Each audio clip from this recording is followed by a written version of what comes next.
यदि वो कोई मेजर इंटरवेंशन करेंगे तो ये पूरी सिचुएशन थर्ड वर्ल्ड वॉर में बदल सकती है। तृतीय विश्व युद्ध यदि होता है तो ये न्यूक्लियर वॉर की स्थिति में चला जाएगा पूरी सिचुएशन, और जो कि जिसको कहते हैं म्यूचुअली एश्योर्ड डिस्ट्रक्शन यानी मैड की सिचुएशन कि अमेरिका और इज़राइल और भी आगे और भी बड़े एक्शंस ईरान के अंदर वो लेंगे, ईरान के खिलाफ और भी बड़ी कार्रवाई कर सकते हैं। जो सिचुएशन को और अधिक अमेरिका भड़काने की कोशिश ना करे, इस तरीके के बयान हमने चाइना की तरफ से भी और रशिया की तरफ से भी देखे थे, और खासकर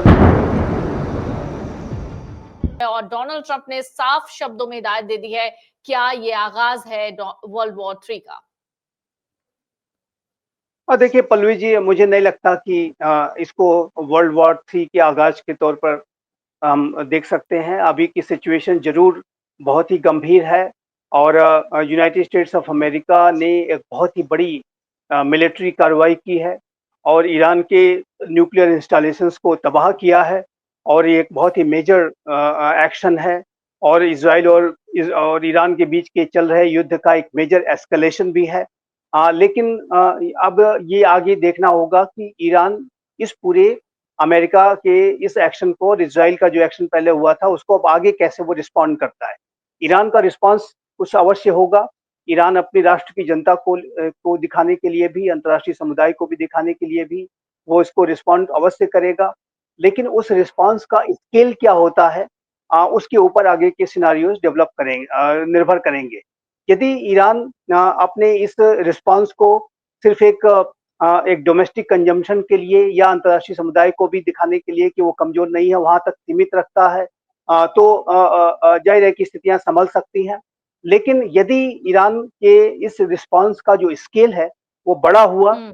तो ऐसे में ये मैं स्पष्ट रूप से देखता हूँ कि अमेरिका और इज़राइल और भी आगे और भी बड़े एक्शंस ईरान के अंदर वो लेंगे, ईरान के खिलाफ और भी बड़ी कार्रवाई कर सकते हैं, जो कि वहाँ की जो इस्लामिक रिजीम है उसको कमज़ोर कर सकता है, और ये जो पूरी सिचुएशन में वहाँ पर ईरान के अंदर एक सत्ता परिवर्तन भी का कारण बन सकता है।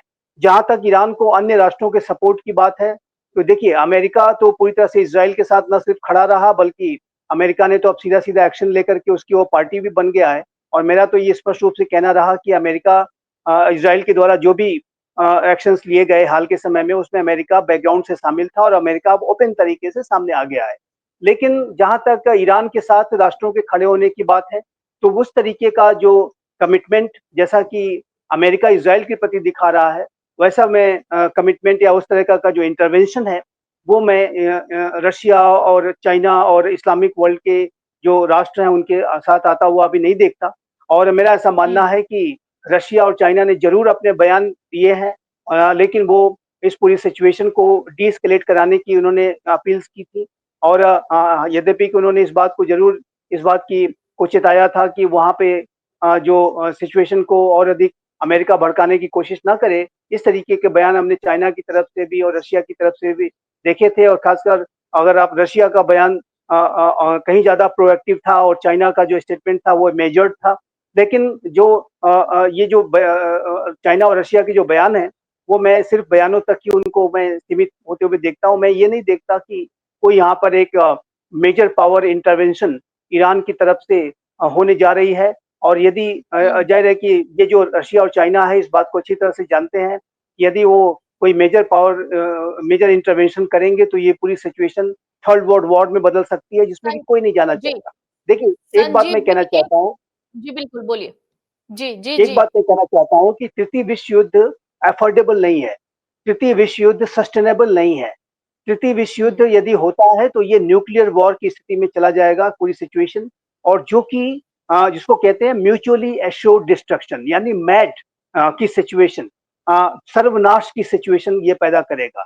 1945 में और 2025 में अंतर यह है कि 1945 में सिर्फ अमेरिका के पास ही न्यूक्लियर वेपन्स थे। लेकिन आज सभी महाशक्तियों के पास, बड़ी महाशक्तियों के पास ये न्यूक्लियर वेपन्स मौजूद हैं, उनके डिलीवरी के सिस्टम्स मौजूद हैं, second strike, third strike capabilities मौजूद हैं, ट्रायड का सिस्टम मौजूद है। तो ऐसे में महाशक्तियां अगर एक दूसरे से सीधा-सीधा टकराएँगी, तो ज़ाहिर है कि वो पूरे विश्व की और पूरे मानवता के विनाश का कारण बनेगा, जिसमें कि कोई नहीं जाना चाहेगा। तो जो रशिया और चाइना तो इस बात को समझते ही है, यहाँ तक कि जो नॉर्थ कोरिया का तानाशाह किम जोंग उन उन हो या पाकिस्तान का मुल्ला मुनीर हो, कोई भी इस तरीके का अथॉरिटेरियन और कट्टरवादी जो शासक भी है, तो वो भी नहीं ऐसी स्थितियों में जाना चाहेगा कि इसमें उसका खुद का विनाश हो जाए और सबका विनाश हो जाए। तो ये मेरा ऐसा मानना है कि तृतीय विश्व युद्ध संभव नहीं है, इसी वजह से मेजर पावर्स एक दूसरे से डायरेक्ट जो टकराने नहीं जा रही हैं, ये मैं इस बात की संभावना बेहद कम है। रशिया यूक्रेन का युद्ध 3.5 वर्षों से चल रहा है और ये मेजर पावर्स ही इनडायरेक्ट तरीके से एक दूसरे से लड़ रही हैं, लेकिन डायरेक्ट तरीके से उन्होंने कभी एक दूसरे के ऊपर कोई सिंगल गोली तक नहीं चलाई। अगर आप ये वीडियो YouTube पर देख रहे हैं तो हमारे चैनल को सब्सक्राइब कर बेल आइकन दबाएं और Facebook पर देख रहे हैं तो हमारे पेज को लाइक करें।